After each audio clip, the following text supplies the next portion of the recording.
Good morning. Good morning. Just getting you tagged up on Facebook. Coolio. So, good morning, everyone, and welcome to the Dark Roast. It's me, Donna, and my beautiful co-host, Rose. And Hello. today, we decided that we were going to talk about really giving your sales a boost with surveys and polls, getting that feedback, making some money, upping your engagement, all the good things. Yes, love surveys and polls. They're so much fun. So we're going to break down on like how to use your surveys and polls, how to uncover some pain points. We're going to give you some examples and some action points, try to make it as useful as we can for you over here. Yes. All right.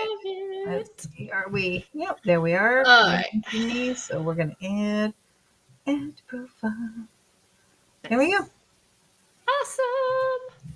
So first things first, the surveys and polls, right? Know your audience. You don't want to be asking questions that are irrelevant to your audience, which we have seen in the online space. Now, sometimes it's beneficial for like Facebook and whatnot just to, throw a curveball and up engagement. But that's usually like a one-off question as a post. If you're doing an actual survey or something, you really do want to make sure you're tailoring it to the pain points of your audience versus just a random, like, what are your plans for the weekend? Yeah, and it's good for boosting engagement, right? So, people like to give you their opinion because everyone's got one, right? Especially if it's easy for them to give you their opinion. So if all they have to do is click a button, they don't have to really show their face. That's where your polls come in. Because it's just as simple as clicking a button. It allows them to interact. And then if they really feel strongly about it, they can always comment below. Yeah, exactly. And it lets you qualify your leads, right? No one likes reaching out to a cold audience. If you've done a poll or a survey, but you kind of know where that person is as far as their pain points or where they are at in their journey. And then you can kind of go from there and like know where to lead the conversation versus we've all gotten them, the cold DMs that are like, I don't really know where you're at in your business, but I have this new lead generation thing and like we all get sick of those. And they're also really good for helping you get ideas for content, right? So you've put up a poll, you've asked people their opinions, you've done a survey and they've given you some information and maybe it's not something that you really thought about. But now you have a whole new group of things that you can now take and build out into various different types of content and ideas. Yes, exactly. And of course, it helps you build trust, right? Which we talk about all the time. I actually posted about this earlier this week, right? Like we talk about building trust all the time and that you see it all the time with companies where it's very obvious they're just after your money. So yeah. And I mean, trust is the name of the game when you're talking sales, because why is someone going to buy from you over someone else? And so having that interaction, getting them involved, actually taking the information that they're giving you, and then they see it in your content going forward, really helps connect you to your audience. So yeah, exactly. So how do you do that, right? Well, of course, plan the purpose. So defining why you're doing it is always good. We talk about your why all the time. But this is going a little bit deeper in that of like not just your why of why you started or why you're selling this product. Is there a new product coming out? Is it a pricing strategy? Or are you just trying to gauge kind of where the audience is frustrated now because marketing does change and evolve and what was working 2 years ago doesn't work now. So maybe is your audience behind and not sure what's working anymore? Like defining what goal you're trying to reach is definitely going to help. Yeah, for sure. And you want them also, make it simple, make it focused, right? Like, so you don't want to ask a big rambling question with a zillion parts to it because people are not going to respond, right? If you're going to do a poll, limit it to like a couple of choices, maybe 3, and you can always give an option for them to add their own, right? Because people will do that. But if you give them the first 3 choices and then they can add their own. You're keeping it simpler for them to make that decision, and they don't get into that weird analysis paralysis. Well, I don't know, right? And with surveys, mix it up, right? Make it some multiple choice, some ranking, some short answer questions, so that they're not just clicking buttons, but also they're not having to answer and give you essay answers all the way through, because no one's going to do that for you, right? Yeah. And your surveys should be short too, right? You're not doing market research in the sense that you've hired, a market research company where they're going to do like a 5-minute survey. No, we're not going to do that, right?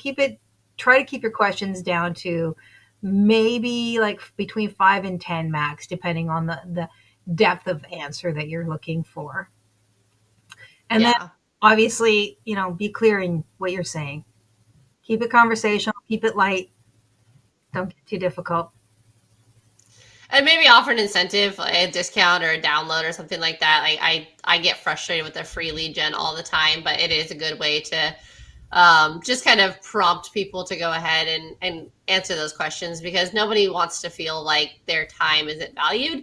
And so by offering that free incentive, at least you're giving them something back for their time. And I feel like when you're going to offer a free lead gen, for something like that, it should probably tie into whatever it is that your poll is about.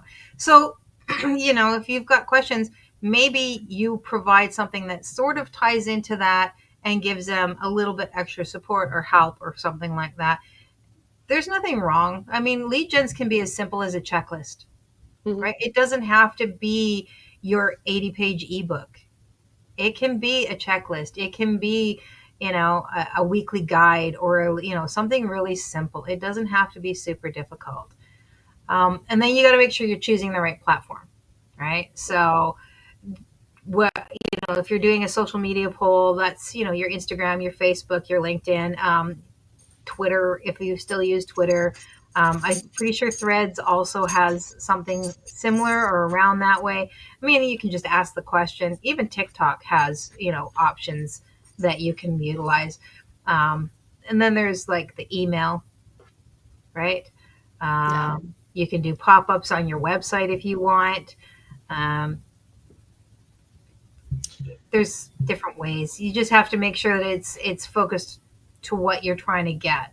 So for most of us, it's probably going to be social media or email, but it could be anything. It could be on your funnel. Yeah, it could be on your funnel. It could be on your blog post, honestly, if you really wanted to, right? So it's just a matter of how you're getting that engagement and where you want it, and also the type of engagement that you're wanting, right? So your funnel questions might be different than your other ones. So yeah. And then, of course, we talk about it all the time, but analyze.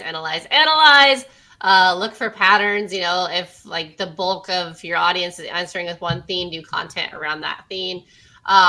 You can use it to segment your list as well. So maybe, you have a more advanced program for the people who are further along and a more beginner friendly one for somebody else. Segmenting your list is always beneficial. And there's just a bunch of different ways. You can even set it up like with some of the survey builders to where if they get a certain percentage, that it auto tags, beginner, intermediate, advanced, let's say, and then it'll automatically start that email sequence as long as you have it built out. So there's a lot of ways to use those in conjunction with automation. Just, make sure it works before you roll it out. And you can also like share your results, obviously if it's appropriate, right? But this number percent of people asked for this, then you can say, so this is what we're going to do. You say, oh, you're missing, say you're selling a course or a program that's, educational, and everybody's saying it's good, but I'm missing this. And it's like, oh, okay, well, you asked for it, we're adding that in. If it's a product, maybe there's an adjustment that's been made.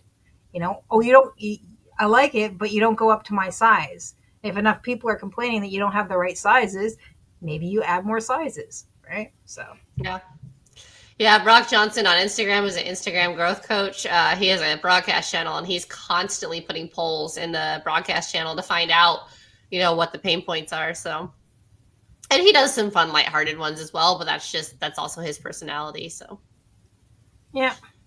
But again, pain points, right? That is a great one to build surveys around, because maybe what was the main pain point for you isn't the main pain point for most of your audience. So if you're cultivating your content around what your pain points were, not what your audiences are, then you could be alienating them without even realizing it. For sure. And I mean, it's your pain point. We always figure we're talking to our tribe, right? We go out there and we talk about, and so we assume that what was a problem for us is a problem for everybody else. But we also forget that we're probably 2 or 3 steps ahead of where they are. So our pain points is where we are now, not where we were. And so sometimes we might need that reminder. Yeah. And then, of course, your action steps for your engagement metrics is you track your participation rates and trends and things that you can improve upon. So like if you're saying like, would you be interested in a step-by-step guide? If a bunch of people say yes, that's great. Now you can follow up with that. But if it's low, you're going to have to tweak that and maybe figure out what it is that they're not wanting. Maybe they don't need the step-by-step guide. Or, if you give them the opportunity to add their own, then they can tell you, no, I don't need that. I need this. Right. And then that way you can take it and grow from there. Yeah. The only thing with that is I'd say avoid the really clickbaity posts. They're definitely dying out. They were the trend, 2 or 3 years ago, but people have gotten smarter and more savvy, and they're really not interested in those kind of posts. So yeah, like the whole drop your job and make 10 grand a year or 10 grand a month and all of that sort of people, we're not where we were, right? We're not at the beginning anymore. We're in the middle. So people have been jaded. They understand. You're still going to get new people who might get pulled in by that. Absolutely. Because they're first finding it. But also, if they've even been looking, maybe they haven't taken the jump yet, but they've just been looking, they're being bombarded with that. So now they're jaded. So just go in with the idea that your audience is probably a bit jaded. Yeah. And then there's multiple ways to follow up, right? If you're doing it on social media and you don't have a funnel yet, or you're not building your email list yet, you can obviously follow up with Facebook DMs. But again, like ask them, like when they respond to your comment, say, hey, is it okay if I DM you? One, they're going to need to respond. So that's going to up your engagement on Facebook. But two, then you're not cold DMing people and it's not showing up in spam and whatnot to frustrate you. But if you do have that list built out, then, obviously you're going to send the checklist. And then maybe you follow up with some of your content channels, like if you have a YouTube or a blog or anything like that. And then follow up with like a soft sell, and then maybe follow up with a personal story, and then follow up with the pitch, right? So like you don't want the very first email to be like, cool, here's your free checklist, and also buy my program for this amount of money. Like no one wants to feel like they're just dollar signs. Yeah, and it's the same with when you're reaching out to people, in your DMs or, following up from comments that they're saying. You want to engage with them, but treat them like a human being. Yeah. They're more than a wallet. So, and that really ties into the authenticity, right? Don't make it all about the sale, of course. If someone's taking the time to respond to your polls or your surveys, to offer you feedback, make sure that you're responding to it and treating it with value, because their time has value too, right? And they're giving you information. And now it might not, they might be a one-off. It doesn't really matter. You're still trying to build that connection. And the only way you can do that is be authentic, right? You might get a lot of answers on something where, say like you want to build a course on helping someone achieve a certain thing. And so and their top answer was that I don't know, I'm afraid, or I lack confidence, or, most people don't say I lack confidence. They more are like, I don't know, I'm just not sure. Mm-hmm. Right. So then you can reach out to them and you can say, okay, well, I see that you said you're not sure, like a lot of people did. What is it that you're unsure about? You can get into that conversation with them without it being icky or weird. I just want to make sure that I'm providing the best for you. So, like, how would I be able to help you with something like that? Like, even with content, how would I be able to help you? What do you want to know more about? Things like that. So, yeah. And sometimes that might mean that they're not a good fit for you. And that's the thing, is not everyone is your client, and you're not everyone's, let's say, expert. I have this conversation with realtors all the time where it's like, there are a lot of people who are like, oh, well, like, you're not a traditional realtor. And I'm like, yeah, you're right. And if you have a problem with that, that's fine. Like, or I have clients that like want to use me and I'm like, I don't think we're going to be a good fit because, they have different views than I do, or like there's many different reasons. Right. And that's why it's really important to have those conversations, not going into the sale, because the last thing you want is to sign up, let's say you're a coach and you sign up, someone who actually, I saw this happen very early on in my affiliate marketing journey. Was this guy had a coaching program, and this girl had signed up and she was all for it. And in all the meetings and whatnot, she was very positive about the experience, all this kind of stuff, and then went through every affiliate marketing group she was in and blasted him about how terrible he was, blasted all the people that were in his coaching program, saying like they're being taught to go in and, fish from other groups and da-da-da. And I mean, yeah, that's what he was teaching because that was what was popular at the time. But, had the conversation been different and not been focused on the sale, maybe he never would have signed her up. So yeah, it's super important to know that, like, not just for you, not just for them, but for you, like, you're partnering with the right people. Well, yeah. And I think we forget sometimes that we are the other half of that equation, right? Yeah. So, because I don't know about you, but I don't want to work with people who are going to make my life hard. Yeah. That doesn't mean that they can't be challenging and have challenges in terms of getting to know what they need to do and stuff like that, but more along the lines of, yeah, if they're mean people, or if they're just, they have a completely different idea on things, then they're just not a good fit, and it's okay to have that. Mm-hmm. It's like, no is a complete sentence and you are allowed to use it. Mm-hmm.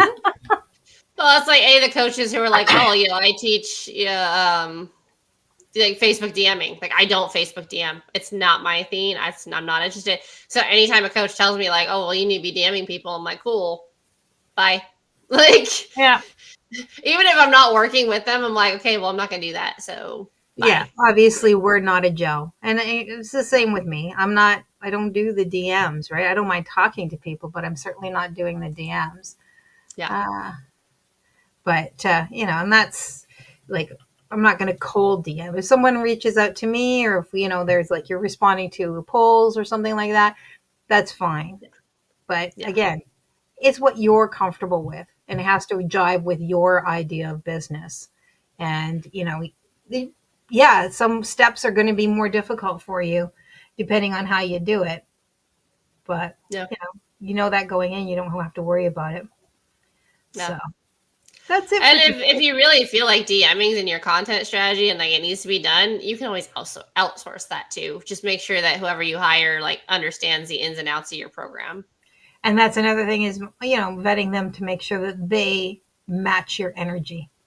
Yeah. Match who you are, because they're going to be your voice. So make sure that, they're using the right voice.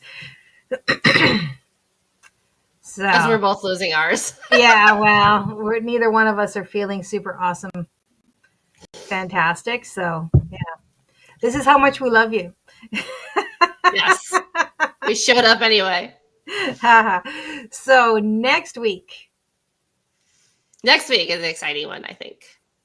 Yeah. So next week we are talking about growing a YouTube channel around your affiliate products. So, yeah. Yep. YouTube is a super easy way for anyone to get started making money online. And you can, again, build those multiple income streams by adding multiple products. So we're going to talk about how you do that, keep your authenticity, and don't just become a used car salesman for any and every product that reaches out. Yeah, and yet, just like any other platform, you're going to have. It's not going to be just a jump in and take off the next day and you're making $1 million bucks, but it is absolutely a great way to build up your business, and it's a great way to have longevity. So, so I think that is it. I'm losing my voice. If you found this helpful, as always, drop us a comment, share it, subscribe, because your subscriptions, doing all that sort of stuff, hitting that like button is really super helpful for us to be able to continue to provide for you, and that is our goal. If you have any questions, or if there's anything that you'd like us to talk about that we haven't, or if anything you'd like us to revisit, drop it in the comments and we will do that as well. And I think that's about it. Yep. Short and sweet. We will be going live next week, even though it is a holiday week in the US. We're still going to be going live. So, well, yeah, because Friday's not Thanksgiving. Apparently, it's Thursday. I don't know. I'm still on Canadian time when it comes to Thanksgiving. My brain just can't wrap itself around the whole idea of. It's no wonder you guys don't get together for Christmas. Thanksgiving's too close to Christmas. All right, everyone, have a fabulous weekend, and we will see you next Friday. And that's about it. Yep. Bye. Bye.